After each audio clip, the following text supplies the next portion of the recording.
Connect the air compressor hose to the air pressure valve interface.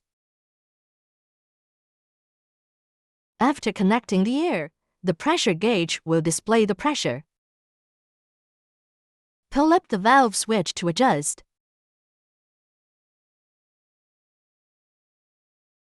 To decrease the air pressure, rotate counterclockwise.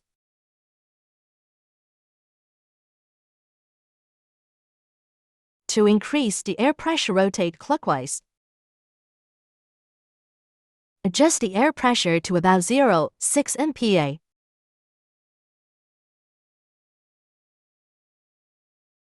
Confirm the air pressure and press the valve to lock it.